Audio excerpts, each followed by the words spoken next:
D'aquí a poc més de 20 dies, el Parlament espanyol començarà el compte enrere per al nomenament del president del govern i no sembla que el candidat de la dreta tingui els suports suficients per ser escollit en primera o en segona votació. Tampoc no els té l'actual president ni el bloc dels seus socis parlamentaris dels darrers 4 anys, de manera que Espanya es veu confrontada ara mateix a un dels seus dilemes que no sempre resol bé. O viu en el bloqueig, que podria cronificar la confrontació entre els dos blocs ideològics que han polaritzat les darreres eleccions, o pacta. Felipe González ha visitado esta mañana a Carlos Alsina en los estudios de Onda Cero y ha dicho que la amnistía a Puigdemont y a los independentistas catalanes le parece fatal. González no es cualquiera. Junto a Francisco Franco es la personalidad política española más importante del siglo XX. Es la figura fundamental de la transición. Triunfó frente a Suárez y aniquiló a Carrillo y al PC en la batalla por la hegemonía de la izquierda. Encarna como nadie el proyecto político del 78. Yo soy el régimen del 78, ha dicho unas cuantas veces con tonos rubiales. Felipe González encarna también la modernización de una España que se incorporó a la Comunidad Económica Europea asumiendo la división europea del trabajo, que nos consolidó como país con una economía terciarizada de servicios y que acumuló notables tasas de desempleo juvenil y precariedad.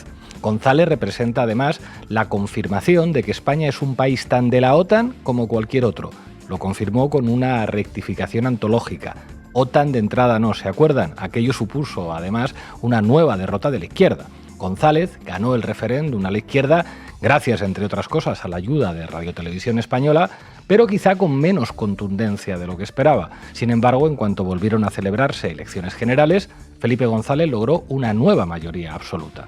Se alió con las grandes élites económicas del país y es difícil disociar lo que representaron los Juegos Olímpicos de Barcelona y la Expo de Sevilla de su personalidad política. Al mismo tiempo, Felipe González fue una figura de referencia en América Latina que se tuteaba con Fidel Castro. Felipe González tiene buenas razones para creerse importante, porque es un tío muy importante, hasta el punto de que todos los líderes del PSOE han sido comparados con él. Hasta el que más razones ha podido tener para mandarle a la mierda, Pedro Sánchez, ha necesitado de su abrazo, aunque ahora González diga que le costó mucho votar a Pedro Sánchez el 23J. González es muy importante, sí, y se sienta como un monarca en el Consejo de Administración del Grupo Prisa. Esto no me lo han contado. Esto lo he vivido yo mismo en la comida a la que me invitaron en la sede del País. Cuando terminó de comer, Felipe González, aunque algunos seguíamos aún comiendo, se encendió un puro. Allí aprendí que el poder y la importancia también son eso, poder encenderte un puro donde te salga de los cojones. A Felipe González le sobra importancia para decirle lo que quiera a Carlos Alsina y que cada reflexión suya se convierta en un teletipo de la Agencia EFE. Pero después de reconocer la importancia política de su figura, permítanme una modesta crítica. Resulta indecente que el gran amnistiado de nuestro sistema político critique la amnistía. Les voy a explicar por qué. Felipe González fue el responsable de uno de los mayores crímenes que puede cometer un Estado, el terrorismo. Él mismo lo reconoció en una memorable entrevista con Juan José Millás en el periódico de Prisa. Tuve que decidir si se volaba la cúpula de ETA. Dije no, y no sé si hice lo correcto. Esto lo declaró el 7 de noviembre de 2010. Permítanme, y que no se ofenda a nadie, permítanme decir que no es legal en España que el presidente del gobierno tenga la opción de ordenar que explote una bomba en territorio francés para matar a ciudadanos con DNI español por mucho que fueran los jefes de ETA. Como cuando se sacó el puro frente a mí, en esta entrevista Felipe González se puso otra vez en modo Rubiales y reconoció, con 2 cojones, que con él de presidente el gobierno de España daba las órdenes a agentes preparados para cometer atentados terroristas en nombre y por cuenta del Estado, aunque la orden fuera que esa bomba no estallara. ¿Saben por qué Felipe González puede presumir en una entrevista de que pudo poner una bomba para volar a la cúpula de ETA? Puede hacerlo porque goza de la más escandalosa amnistía que un terrorista pueda recibir. Carles Puigdemont puede haber cometido ilegalidades por razones políticas, pero nadie le podrá decir nunca que fue un terrorista. A Felipe González, el gran amnistiado, el señor de la X de los GAL, sí se lo podrán decir. Los que se atrevan, eso sí, con la libertad de expresión, que en España no hay tantos periodistas que lo hagan. Bueno, esto lo contaba yo hoy con algo más de detalle que aquí, en un artículo en Contexto. Hoy en La Base vamos a hablar de Puigdemont y de la amnistía. Bienvenidas y bienvenidos. La Base, con Pablo Iglesias, Sara Serrano, Manu Levín e Ina Afinogénova. Bueno, hoy en La Base hablamos del amo del calabozo. Vosotros sois muy jóvenes y quizá no visteis Dragones y mazmorras, donde había alguien que tenía todas las llaves. Quien tiene la llave de la investidura es Carles Puigdemont, es un personaje que ha vuelto a la absoluta centralidad política. Toca hablar de lo que implica eso en un contexto histórico muy difícil. ¿Qué nos tienes preparado, Sara Serrano? Bueno, pues vamos a ver cuáles han sido las demandas que ha presentado Puigdemont esta mañana en rueda de prensa para facilitar la investidura, y también vamos a hacer un repaso de su trayectoria política. Manu Levín, sospecho que hay cosas muy entretenidas en los medios de comunicación a propósito de Puigdemont, sobre todo en la progresía mediática, ¿verdad? Efectivamente, es curioso ver cómo Puigdemont va pasando rápidamente de ser un golpista y un prófugo a ser el expresidente de la Generalitat y el honorable líder de un partido, porque claro, son necesarios sus votos para una investidura. Esto pasa en la progresía. En la derecha vamos a ver que, bueno, en la derecha mediática, que no le siguen a Feijóo su estrategia, lo cual es bastante significativo. Bueno, hoy tengo entendido que vamos a volar hasta Guatemala, donde también el lawfare y los mecanismos mediáticos y judiciales para impedir que la voluntad democrática se manifieste están a pleno rendimiento, ¿verdad? Sí, no voy hoy con sintonía, en sintonía con ustedes, me voy a Latinoamérica. Hay un nuevo golpe en marcha, así que vamos a hablar de eso porque es muy importante. Hoy vamos a contar, además, en La Base, con un personaje crucial en todo este proceso, Gonzalo Boye, el abogado de Carles Puigdemont, y algunos dicen que un negociador crucial en las conversaciones que se están produciendo de manera más o menos discreta entre sectores del gobierno y Junts per Catalunya. Arrancamos, Xavi. La Base de datos. Informa Sara Serrano. Adelante, compañera. 7. Esos son los diputados de Junts per Catalunya que serán determinantes para la formación de gobierno. Para que Pedro Sánchez sea investido presidente y se revalide la mayoría del bloque progresista, será necesario al menos el voto favorable de 2 de los 7 diputados de Junts y la abstención de los otros 5. Por su parte, el PP, que suma 172 diputados, junto a Vox, UPN y Coalición Canaria, también tenía previsto reunirse con representantes de Junts para negociar la inviable investidura de Alberto Núñez Feijóo, prevista para el próximo 26 de septiembre. Sin embargo, el Partido Popular ha criticado la reunión de la líder de Sumar, Yolanda Díaz, con Carles Puigdemont, que tuvo lugar este lunes en Bruselas. El Gobierno se ha reunido con un prófugo de la justicia. Es un escándalo. Esto es lo que ha dicho el portavoz de la Ejecutiva Popular, Borja Semper.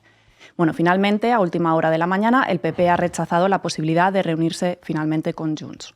Con todo esto, y a pesar de no tener ningún cargo orgánico dentro de su partido, desde Waterloo, el líder moral del independentismo catalán, Carles Puigdemont, sostiene la llave de la investidura. Una llave que no va a entregar gratis. ¿Cuáles son las demandas del expresidente catalán y líder de Junts? Bueno, ha presentado 4 reclamaciones en rueda de prensa esta mañana. 1. El reconocimiento de las fuerzas independentistas y la paralización del espionaje y la criminalización. 2. Abandonar por completo la vía judicial contra el independentismo. 3. Establecer un mecanismo de verificación de los acuerdos con los partidos españoles. Y 4. Garantizar las libertades fundamentales. Vamos a escucharle. Segona d'aquestes condicions que tinc a bé d'esmentar. L'abandonament complet i efectiu de la via judicial contra l'independentisme i els independentistes. L'1 d'octubre no va ser un delicte, com tampoc no ho va ser la declaració d'independència, ni les protestes massives contra la repressió i la sentència del Tribunal Suprem. L'abandonament de la repressió a l'independentisme democràtic és una exigència ètica i ha de ser un abandonament permanent. El 1 de octubre no fue un delito. Exijo el abandono de la persecución judicial con una ley de amnistía. Bastante clarito, Puigdemont. Tal y como señala la directora adjunta de La Vanguardia, Lola García, Puigdemont persigue dos objetivos. En primer lugar, la restitución de la legitimidad política de los líderes independentistas, es decir, la amnistía. Tal y como apunta García, para Puigdemont es clave el resarcimiento de su figura y dejar atrás su destitución amparada en el artículo 155 de la Constitución, ejecutada por Mariano Rajoy con el apoyo, de eso sí, de Pedro Sánchez. En este sentido, los encuentros que están teniendo lugar en Bélgica son fundamentales a la hora de restituir la legitimidad de Puigdemont como interlocutor político. En este punto, Junts busca que el PSOE acepte condiciones que ERC no ha logrado arrancar y busca presentarse como un negociador más exigente y más duro que los republicanos. En un texto breve publicado en 2019 bajo el título Reunámonos, Puigdemont teorizaba sobre las posibilidades de entendimiento entre Cataluña y el Estado español. El expresidente apostaba en el texto por una estrategia de confrontación inteligente con el Estado frente a la opción que llamaba negociadora de los republicanos como única vía para poder alcanzar la independencia. La negociación únicamente es posible en un determinado momento si se dan dos condiciones: reciprocidad y reconocimiento mutuo. Esto es lo que decía textualmente en el libro. Y un primer paso para la reciprocidad y el reconocimiento mutuo sería la amnistía. Exactamente. En este sentido, Puigdemont demanda además un pago por adelantado para garantizar su apoyo a la investidura de Sánchez. No valdrán compromisos a futuro. Para que esto pueda suceder, hay que correr. En primer lugar, un grupo parlamentario debe registrar una proposición que ha de ser aprobada en el Congreso antes de la investidura. Teniendo en cuenta que la investidura de Feijóo de finales de septiembre resultará previsiblemente fallida, esto sitúa el plazo a finales de noviembre. El PSOE ya contemplaba la opción de aprobar una amnistía antes de conocerse los resultados del 23J, pero el alcance de la amnistía y a quién afectará se desconoce todavía. Por ejemplo, no queda claro qué sucederá con los casi medio centenar de policías encausados por las cargas policiales del 1 de octubre. Sí, en total 12 líderes independentistas fueron condenados por el proceso, entre ellos el presidente de Esquerra Republicana, Oriol Junqueras, el secretario general de Junts, Jordi Turull, o la expresidenta del Parlament, Carme Forcadell. Aún se desconocen los términos en los que se negociará la amnistía, pero lo que sí sabemos es que el independentismo catalán cuenta con una baza a su favor para la anulación de sus causas penales. Un tribunal constitucional con mayoría progresista que fue renovado a principios de año, cuando se acabó con la predominancia de los conservadores en este órgano. Con la anterior mayoría, el Tribunal Constitucional sin duda habría tumbado la amnistía con absoluta seguridad, como decimos, porque el Tribunal Constitucional es un tribunal evidentemente político que interpreta un texto político que es la Constitución, pero ahora, como la mayoría ha cambiado y los juristas saben que tienen que adaptarse a las voluntades políticas, ahora sí, la amnistía quizá podría prosperar. Otra de las demandas que ha puesto Puigdemont sobre la mesa es el reconocimiento del catalán en la Unión Europea y en el Congreso. En este sentido, Junts ya ha logrado que el Gobierno pida al Consejo de Europa que el catalán sea considerado lengua oficial y el próximo 19 de septiembre, cuando se celebrará la próxima reunión del Consejo de Asuntos Exteriores, podría ser abordado. El segundo objetivo que persigue Puigdemont en esta ronda de negociaciones para la investidura va más allá del reconocimiento político y supondría, de hecho, un avance de posiciones para el independentismo catalán: la celebración de un referéndum de autodeterminación. Esto, según apunta Lola García en La Vanguardia, supone una línea roja para el PSOE, que no estaría dispuesto a ir más allá de lo pactado a día de hoy con Esquerra Republicana, es decir, someter a votación única y exclusivamente aquello que se pacte en la mesa de diálogo entre el Gobierno central y el Gobierno catalán. Lo que está claro es que Carles Puigdemont no va a desaprovechar esta oportunidad de ganar peso político, porque para eso hace política. Bueno, para terminar quería hacer un breve repaso de la trayectoria política de Puigdemont. Para entender la importancia que el líder de Junts está otorgando a los gestos políticos, hay que recordar que antes de político, Puigdemont fue periodista. Así que, bueno, algo sabe de comunicación política. Fue redactor jefe del diario El Punt, director de la Agencia Catalana de Noticias y vocal de la Junta de Gobierno del Colegio de Periodistas de Cataluña. Dicen que empezó su activismo político en el independentismo con apenas 17 años, después de asistir a un mitin de Jordi Pujol junto a su tío, militante convergente. Poco después, Puigdemont se afiliaría a CDC y se convertiría en uno de los fundadores de la rama juvenil del partido en Girona. Su formación religiosa, Puigdemont pasó 5 años internado en una institución dependiente del arzobispado, tuvo un gran peso a la hora de aproximarse a un partido, a Convergencia, que se ubica ideológicamente en la democracia cristiana. La familia de Puigdemont, como él ha reconocido en diferentes ocasiones, eran católicos, gente de orden, catalanistas, pero de derechas. La religiosidad ha estado siempre presente en mi casa de una manera muy profunda. A la hora de compartir con la sociedad una serie de valores, las raíces cristianas de Cataluña son imprescindibles, dijo el presidente Puigdemont. Dentro de Convergencia, Puigdemont pasó por distintos cargos políticos, diputado del Parlament, concejal del Ayuntamiento de Girona, hasta que fue elegido alcalde de Girona.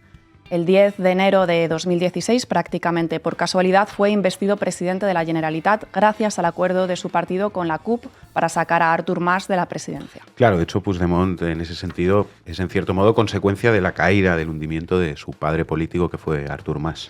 Pocos meses después la CUP le retiraría la confianza al no apoyar sus presupuestos.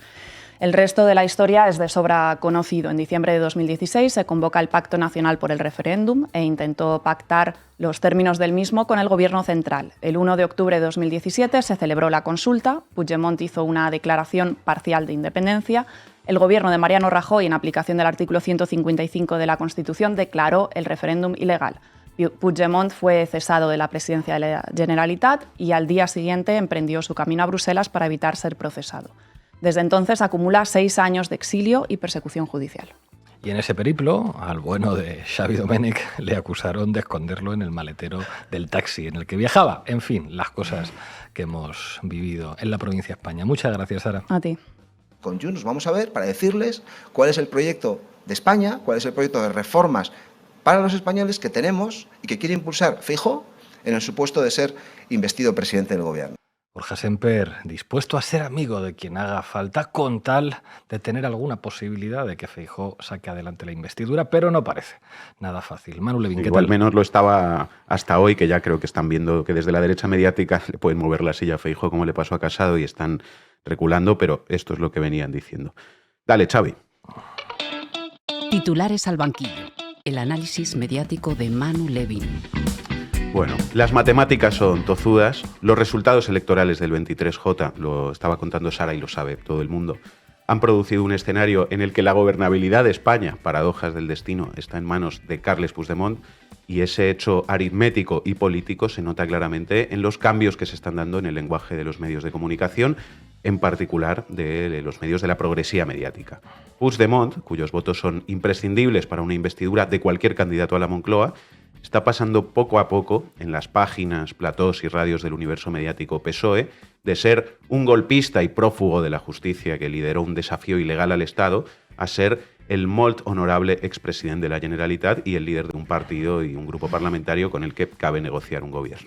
Bueno, si Nicolás Maduro pasó de ser dictador a presidente de Venezuela porque el presidente de Estados Unidos necesita comprarle petróleo, ¿por qué no va a pasar Puigdemont de golpista a expresidente cuando el presidente del gobierno necesita sus votos para ser reelegido en el Congreso? Bueno, pues eso es justamente lo que está pasando, lo cual, aunque tiene una explicación, que es la que estamos contando, no deja de ser llamativo, ¿no? Vamos a ver algunos ejemplos de esto. Veamos en primer lugar algunos titulares y piezas de El País. El diario de Prisa lleva días, semanas, preparando el terreno para que Sánchez busque un pacto con Junts. Ya desde la propia constitución de las Cortes y la elección de Francina Armengol como presidenta del Congreso viene sucediendo esto. Titular del País de aquel momento, a mediados de agosto. Decía, la izquierda sigue sin lograr el decisivo apoyo de Junts a 24 horas de la Constitución de las Cortes. El PSOE busca el apoyo independentista con la candidatura de Armengol al Congreso. Es decir, el País ya iba mandando el mensaje de que el apoyo de Junts es imprescindible, incluso enmarcaba la elección de Armengol como un gesto hacia los grupos independentistas, lo cual deja claro que la apuesta del PSOE y de la progresía mediática es efectivamente buscar este pacto, ¿no? Así es. Después han venido también varias piezas en El País señalando la hipocresía que hay en el hecho de que el PP se reúna o se quisiera reunir con Junts al tiempo que criticaba al actual gobierno por hacer lo mismo. Es decir, el País estaba defendiendo esas reuniones y la búsqueda de un pacto con Junts. Decía El País, por ejemplo, en su editorial del 28 de agosto, que Feijóo tiene que explicar por qué el PP puede negociar con Junts y Puigdemont, mientras que si el que negocia es el PSOE, ello supone una suerte de chantaje inadmisible. Y ayer mismo El País insistía con esa misma idea con este titular. El PP defiende que hay una diferencia oceánica entre la reunión de Díaz con Puigdemont y la suya con Junts. Es decir, un titular que busca ridiculizar y que al lector le parezca un poquito hipócrita la posición del PP porque sugiere que no hay diferencia en que el PSOE o Sumar se reúnan con Puigdemont respecto a que lo haga el PP. Así es. Y una más de El País. Ya desde finales de agosto vienen también publicando piezas que van naturalizando, digamos, la posibilidad de una amnistía a los represaliados por el proceso catalán, que es la condición de partida que pone Puigdemont para negociar una investidura. Decía El País, todos los obstáculos para una ley de amnistía que vale una investidura. Ahí El País todavía lo enmarcaba en clave de los obstáculos que habría, luego la progresía mediática, ahora lo veremos en el caso de la SER, ha ido avanzando más la posición y explicando más claramente que una amnistía sí que sería posible, pero ya ese titular del País decía una ley de amnistía que vale una investidura. Es decir, iba, creo yo, preparando a sus lectores para asumir que o se hace eso o Pedro Sánchez no podrá ser reelegido. Y la SER, como decías, está siendo incluso más clara, ¿verdad? Sí, veamos un par de piezas. La primera del 31 de agosto, la semana pasada. Decía la SER, Puigdemont anunciará el martes las condiciones para negociar la investidura. El expresidente de la Generalitat asegura que ahora mismo no hay negociaciones en marcha con ninguna formación política. Es significativo que la SER, que también ha sido muy beligerante con el independentismo, pues use la palabra condiciones y no exigencias, por ejemplo, para calificar el planteamiento de Junts y que califique también a Puigdemont en su titular con un aséptico y respetuoso el expresidente de la Generalitat. Cómo cambia el lenguaje, ¿no?, cuando se necesitan unos votos en el Congreso. Y atención a esta otra también de la SER. Pascual Sala defiende el encaje constitucional de la ley de amnistía. Juan Antonio Schiol y Eugeni Gay, dos ex vicepresidentes del Tribunal de Garantías, también coinciden con más o menos reparos en que la Constitución no prohíbe la amnistía. Es decir, la cadena SER, nada más y nada menos, publicando piezas con juristas explicando que una amnistía sería perfectamente legal y constitucional. Bueno, pues queda bastante claro que en la progresía mediática, con todos los matices que se quieran ver, se ha impuesto una retórica mucho más amable hacia lo que representa Junts y Puigdemont, que trata de generar las condiciones para la consecución de una posible amnistía que sea antesala de un posible pacto político o al menos de pacto de investidura. ¿Y la derecha mediática qué opina de todo esto? Pues la derecha mediática no está en esas en absoluto y sigue empleando el mismo lenguaje duro, golpista, prófugo, etcétera, para hablar de Carles Puigdemont, y eso puede parecer una obviedad sin mayor interés en la medida en la que no supone ningún cambio, ¿no?, con respecto a la línea que venían manteniendo en los últimos años, pero no es una obviedad sin interés porque contrasta enormemente con la estrategia negociadora que al menos hasta hoy venía siguiendo Feijóo y la actual dirección del PP para lograr una investidura que tiene casi imposible. Aquí un paréntesis, si me permitís, con una clave de análisis para entender un poco mejor todo esto. Este verano, fuera del país, mucha gente me preguntaba qué pasa en España, qué es esto de que todavía no haya gobierno y por qué Feijóo no puede gobernar.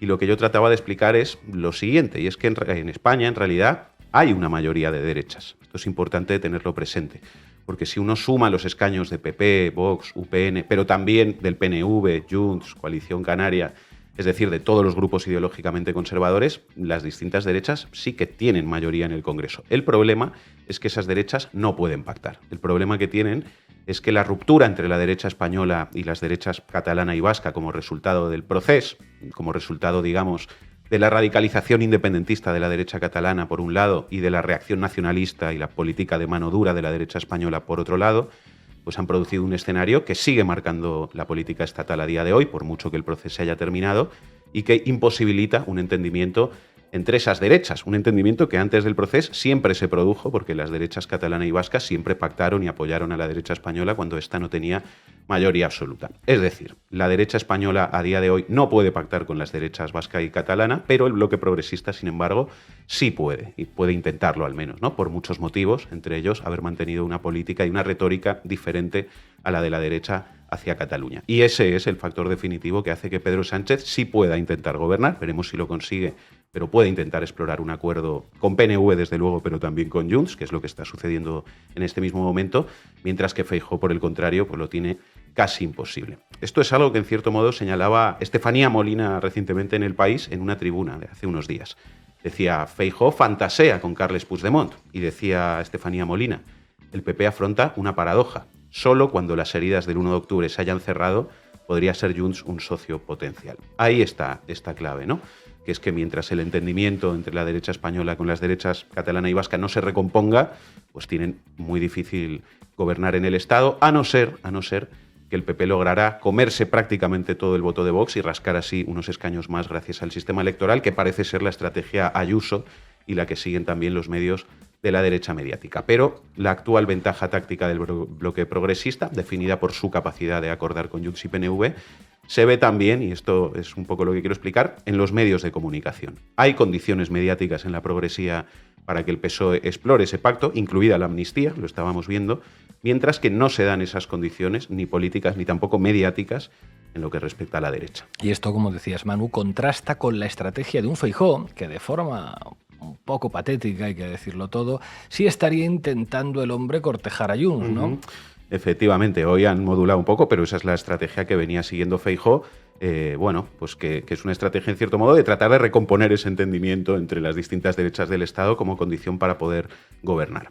De hecho, su dirección en las últimas semanas nos ha dejado perlas como esta, que te tienes que reír un poco. Titular de la cadena SER. El PP dice que la tradición y legalidad de Junts no está en duda y excluirá solo a Bildu de sus contactos en busca de apoyos. Feijóo tiene 35 días para conseguir una mayoría parlamentaria que le permita ser investido. Pues efectivamente transmite un gran cinismo y resulta, como decían, un poco patético escuchar al PP diciendo esto después de todo lo que han dicho de Puigdemont y de los independentistas catalanes. Totalmente, un poquito patético es, pero es lo que venía diciendo el PP, el partido. Eso sí, la derecha mediática no le está siguiendo el juego a Feijóo. Veamos un ejemplo. Carlos Herrera. Bochorno y humillación. ¿A cuenta de qué? A cuenta de que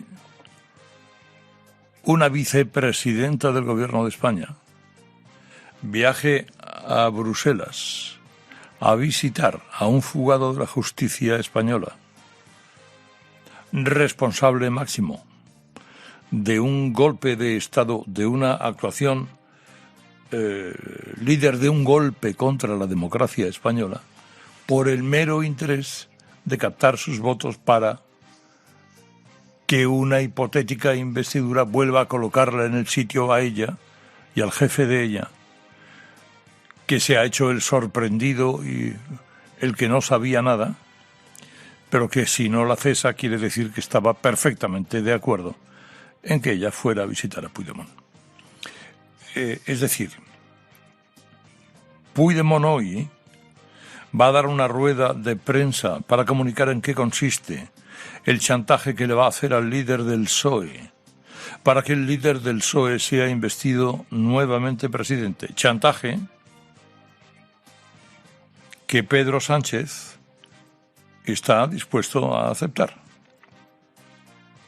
Es decir, el delincuente que pide una amnistía para beneficiarse él mismo, el gobierno se la concede para beneficiarse a sí mismo también. En cuanto a la visita de Yolanda Díaz, visitar a un fugado de la justicia, autor de un intento de secesión, solo por el interés particular de sus votos para mantener un gobierno, es una indecencia.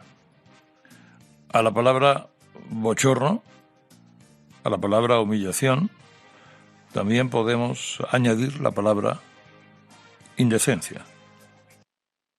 Pues escuchar nada más y nada menos que a don Carlos Herrera diciendo esto anticipa quizá que Feijóo podría correr la misma suerte que ya corrió Pablo Casado. Tal su dirección diciendo que hay que negociar con Junts, que su trayectoria está fuera de toda duda, y Carlos Herrera diciendo traición, bochorno, indecencia. Quizá por eso hoy están girando un poquito, ¿no? Lo decíamos antes, porque escuchando a la derecha mediática y a esto que decía Carlos Herrera, por ejemplo, y recordando lo que le pasó a Casado, uno casi se atrevería a apostar a que el discurso de Feijóo en su sesión de investidura, que es la crónica de un fracaso anunciado, podría ser, si sigue por ese camino, uno de sus últimos grandes discursos como líder del PP, porque su estrategia, la que venía desplegando, no tiene apoyos en la derecha mediática, que por el contrario parece seguir lo que antes decía, que es la línea Ayuso, ¿no? Mantener el mismo discurso duro contra el independentismo que hoy sigue impidiendo ese entendimiento entre la derecha española y la derecha catalana, desgastar a Sánchez acusándole de ser un presidente débil, rehén de los enemigos de España, apostar a que su gobierno será, en el mejor de los casos, un gobierno débil que prácticamente no podrá legislar y que caerá en el momento en que Puigdemont quiera, y tratar de gobernar por la vía de comerse a Vox, un partido al que la derecha mediática parece que ya ha condenado a muerte en la medida en la que ya ha cumplido su función en la política española, que era derechizarlo todo, incluida a la propia izquierda. Veremos lo que pasa. Gracias, Manu. Más allá de las acciones que 4 personas, 5, 10, las que fueran, llevarán a cabo, representan a un partido cuya tradición y legalidad no está en duda. Vámonos a Guatemala. Cambiamos de tema un ratito. ¿Para qué me invitan? El análisis internacional de Ina Afinogénova. Hay un nuevo golpe de Estado en marcha en América Latina. Seguro que esta frase les suena familiar, ya de tanto uso que se le ha dado en los últimos años, pero aquí estamos otra vez frente a un nuevo intento de golpe, amañado por un poder judicial muy cercano a las élites que parecen pegadas al poder con un superglue de triple acción y alta resistencia. El presidente electo de Guatemala, Bernardo Arévalo, que el pasado 20 de agosto ganó en segunda vuelta con un 61% de los votos, denunció que el aparato de justicia está intentando impedir su toma de posesión. Si han seguido la campaña presidencial en Guatemala, esta noticia no les sorprenderá. Si no la han seguido, se la resumo. Adelante, compañera. La primera vuelta electoral se celebró a finales de junio y ya en los meses e incluso en los años previos a esa fecha, unas estructuras judiciales corrompidas hasta los cimientos, eso algo reconocido internacionalmente, no es una opinión, pues esas estructuras han puesto manos a la obra para que la correlación de fuerzas en ese país no cambie ni por asomo. Se han frenado investigaciones por corrupción que salpicaban al actual presidente Alejandro Yamatei, se han impulsado causas judiciales contra activistas sociales, defensores de los derechos humanos, operadores de justicia, periodistas, opositores, muchos de ellos se han visto forzados al exilio. Cuando arrancó la campaña presidencial, a los candidatos antisistema con alguna posibilidad de disputar la presidencia, aunque fuese mínima, se les rechazó la mera inscripción. Todo para garantizar la continuidad de los mismos de siempre. Así se llegó a la fecha de las elecciones, con un campo que parecía lo suficientemente despejado para que ganase tranquilamente o bien la hija del dictador y genocida convicto Efraín Ríos Montt, Suri Ríos, o bien la veterana de las contiendas electorales, la medalla de plata permanente Sandra Torres, que estuvo presa por corrupción y coincidencia liberada por el mismo aparato judicial que persiguió a activistas políticos e inhabilitó a candidatos opositores. Y aquí un girito inesperado, un plot twist. Y el girito se dio en la primera vuelta, en la que Sandra Torres gana con el 21% de los votos, pero para su desgracia y para sorpresa del Poder Judicial y de la élite gobernante, se les cuela a la segunda vuelta el candidato progresista Bernardo Arévalo, del movimiento Semilla, contra todo pronóstico. Y claro, le dejaron disputar la presidencia porque parecía no presentar ningún riesgo y no venía mal para darle a aquello una apariencia democrática, pero dando por hecho que se les iba a filtrar al balotaje. Claro, no persigues a opositores, no inhabilitas a candidatos, no los envías al exilio para luego entregarle el poder a un Arévalo que se te ha colado y te ha ganado las elecciones. Y encima un Arévalo, efectivamente. Estamos hablando de un candidato del movimiento Semilla, que es una fuerza progresista salida de las protestas de 2015 que unieron a estudiantes, movimientos indígenas, al sector del pueblo, harto de lo que ellos califican como el pacto de los corruptos. Bernardo Arévalo nació en el exilio en Uruguay, es hijo del expresidente Juan José Arévalo, que asumió el primer gobierno popular de Guatemala en 1944, con un proyecto de profundas transformaciones nacionales que continuó en los años 50 su sucesor, Jacobo Arbenz.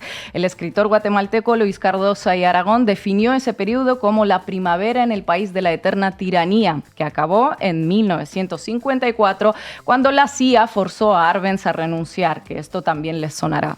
Entonces, en 2023, se les cuela el hijo de Arévalo de manera inesperada. Les estorba la primera vuelta, se mete en el balotaje y encima gana. Toca maquinar. Casi inmediatamente después de la primera vuelta, los partidos perdedores denuncian inconsistencias y piden una repetición del escrutinio.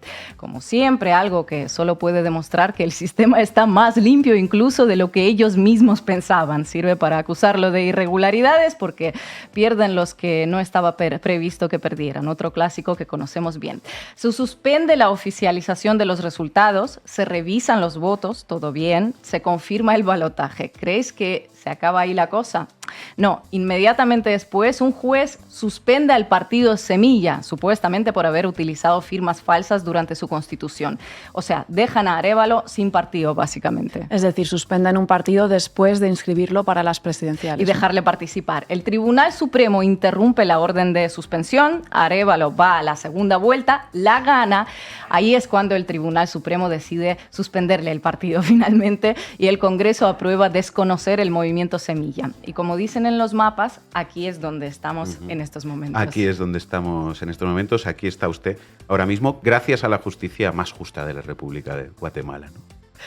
Sí, la justicia más justa, en concreto gracias a la fiscal Consuelo Porras, incluida en 2021 por el Departamento de Estado de Estados Unidos en la lista Engel de funcionarios corruptos y antidemocráticos, gracias al fiscal Rafael Curruchiche, sancionado por Estados Unidos en 2022 por obstruir investigaciones por corrupción, y gracias al juez Freddy Orellana, incluido en la lista Engel de Estados Unidos por, ojito, autorizar cargos penales sin fundamento. Es decir, como diría el bueno de Luis Rubiales, justicia la que tengo aquí colgada. Fíjense si estará todo podrido, que hasta para Estados Unidos esto es demasiado. Y no solo hasta para Estados Unidos, imagínense el nivel del bochorno, si hasta el secretario general de la Organización de los Estados Americanos, Luis Almagro, que también le sonará por su más que polémico, por decirlo de forma suave, papel en el golpe en Bolivia de 2019, dijo que si Arévalo no asume, la democracia guatemalteca fracasa. Un avance importante de este señor, francamente hablando.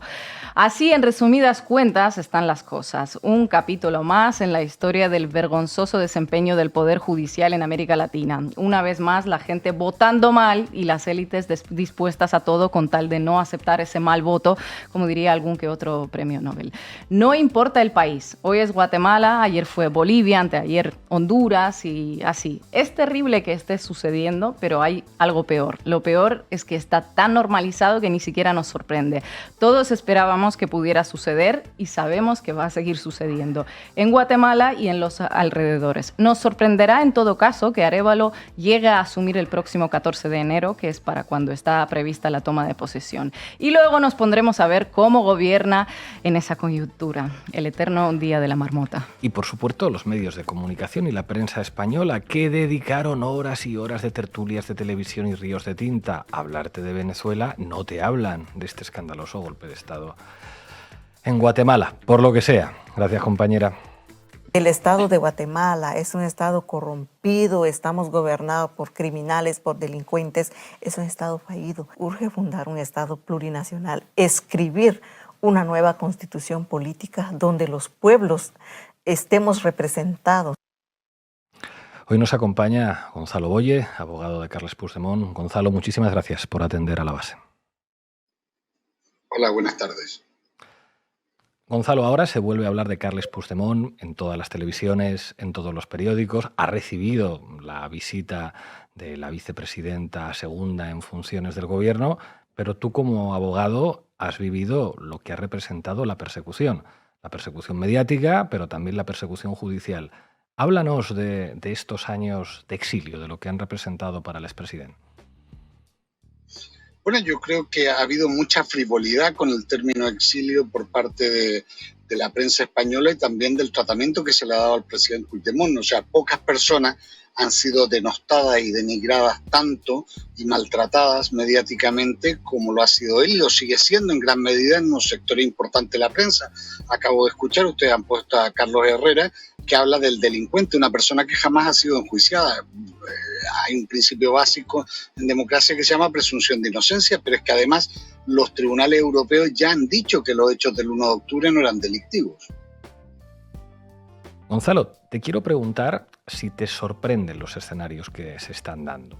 Es decir, estamos viendo a medios de comunicación que criminalizaron a Carles Puigdemont diciendo que se pueden explorar todas las vías jurídicas que permitan la desjudicialización, que se puede retornar a una suerte de normalidad política. ¿Os esperabais que hubiera un cambio tan radical, por lo menos en una parte de la prensa progresista, la prensa que está interesada en que Pedro Sánchez sea presidente, respecto a la posición que han mantenido a lo largo de los años? Bueno, yo llevo muchos años en España, por lo tanto casi nada me sorprende en España, especialmente en términos políticos, un país que ha vivido una transición que no la terminó nunca de hacer, en que han pasado muchas cosas y siempre se cambia de opinión. Ahora bien, para este escenario también estaba el presidente preparado. Creo que el discurso del día de hoy lo ha dejado muy claro. Él está mirando hacia el futuro y evidentemente con una visión de Estado que sería bueno que muchos acompañasen, y seguramente él piensa más en forma de Estado de lo que hacen muchos políticos en España, ¿no?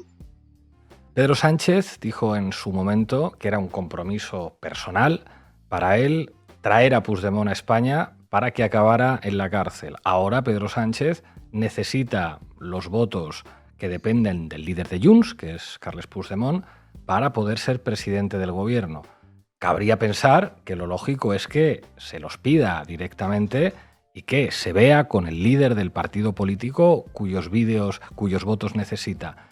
¿Ves factible que esa fotografía se produzca, en la que un candidato a la presidencia del gobierno se reúna con el líder político de los diputados que le resultan imprescindibles para ser presidente? Yo creo que esa foto es posible, y sobre todo si lo que se busca es un acuerdo histórico. Si lo ha dicho esta mañana el presidente Puigdemont, si lo que se pretende es una mera investidura, pues probablemente no se va a encontrar la voluntad política para superar el conflicto y no va a haber acuerdo histórico. Pero si no, yo creo que se dan todos los elementos para que eso pase. Y bueno, el presidente siempre ha estado donde mismo, él siempre ha dicho lo mismo. Los que le hemos estado escuchando estos años sabemos que él no ha inventado nada nuevo. Todo estaba dicho, solo que no había personas preparadas para escucharle, y confío en que ahora sí se dé, ¿no? Un consenso, yo creo, entre la gente que sabe de política, el agotamiento del Estado autonómico como marco jurídico que durante muchos años reguló una tensión plurinacional muy complicada en el Estado. El sistema autonómico sirvió para construir una simetría que se llamó Café para Todos, pero que se corregía, digamos, por el papel político sobre todo de dos formaciones políticas alfa en el subsistema catalán, Convergencia y Unió, y en el subsistema vasco, que era el PNV. Es evidente que después de lo que ha ocurrido en los últimos años, ese sistema autonómico está agotado, pero hasta hace poco tiempo parecía inimaginable que el PSOE estuviera dispuesto en una eventual legislatura a abrir el melón de la cuestión territorial. Esto tiene que ver con Cataluña, pero tiene que ver también con el País Vasco y tiene que ver con muchos más territorios y con incluso la posibilidad de que determinados candados se puedan abrir. Hasta el PNV, que es una formación política a la que no le gusta asustar a nadie, hablaba de una suerte de proceso constituyente, es verdad que en clave anglosajona, llamándole convención constitucional, que avanzara en claves federales o confederales. En la cabeza del presidente Puigdemont, que le conoces bien, ¿está algo parecido a que en esta legislatura sea la oportunidad para abrir una suerte de proceso constituyente en el Estado que permita poner encima de la mesa el derecho a decidir del pueblo catalán o de otros pueblos del Estado? Bueno, yo creo que lo que le hemos escuchado esta mañana, hemos visto que él ha dicho que lo que se busca es un acuerdo histórico y que si no, no va a haber legislatura. Por lo tanto, creo que son otros los que tendrían que tomar las decisiones. Yo hablo como ciudadano. Creo que el modelo español está agotado. El modelo del 78 está agotado. Se necesita replanteárselo y sobre todo tal vez hablar de una segunda transición en la cual las nacionalidades tengan un papel importante y tengan su derecho a decidir. Sin derecho a decidir por parte de las distintas nacionalidades, difícilmente se va a encontrar un acuerdo que sea satisfactorio para esas nacionalidades, ¿no? Gonzalo, me quedo con ganas de preguntarte asuntos más jurídicos respecto a la amnistía, pero soy consciente de que dadas tus responsabilidades, no puedes contestar ahora. Ojalá llegue el momento. Te doy las gracias por atender a La Base. Gracias a ustedes y sobre todo por la comprensión. Hasta pronto. Bueno, llegamos al final y vamos a terminar con una canción infantil que muchos conocemos de cuando éramos pequeños y que todavía se la ponemos a nuestros hijos a veces. ¿Dónde están las llaves? Matarilerile. Hasta mañana.